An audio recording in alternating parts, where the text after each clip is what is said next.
All right, let's get to our morning business report now here at 5:47. A majority of Americans favor stronger oversight of social media companies. And a new survey shows how much time it takes parents to prepare meals during the school year.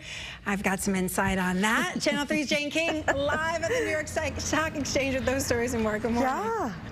Takes a lot of time to do that. So during a school year, parents spend a grand total of 432 hours on meal planning and preparation. Now, in this study from Talker Research on behalf of Izio Artisan Bakery, parents said they devote 3 hours to meal planning, then another 3 hours grocery shopping every week.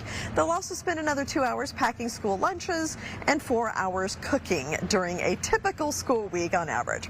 Well, a bipartisan majority of Americans support more government oversight for how social media companies do business. A new Reuters Ipsos poll found 66% support laws that would require social media companies use age verification tools to keep children under 16 from accessing their platforms. The poll comes as companies like Meta and Google's YouTube face mounting legal pressure over their treatment of young users. And oat milk, coconut, cashew, almond, and soy. Consumers have been enchanted with plant-based alternatives to dairy milk, but their sales have been sliding. Market research company Circana says people are disappointed with the price, the taste, the heavy processing, and the low protein comparative to dairy milk.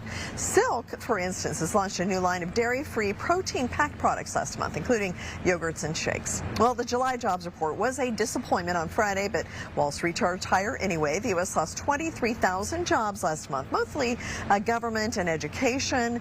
But the S&P 500 closed at another record high, and we're looking higher for the start today. Live from the New York Stock Exchange, I'm Jane King. Back to you. All right, Jane, thank you. This morning we're getting an exclusive look inside the Nathan Hale homestead in Coventry.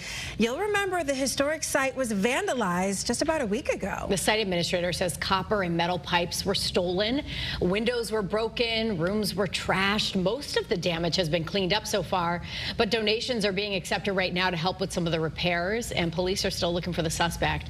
If you know anything, give them a call. Also this morning, more mosquitoes along the shoreline have tested positive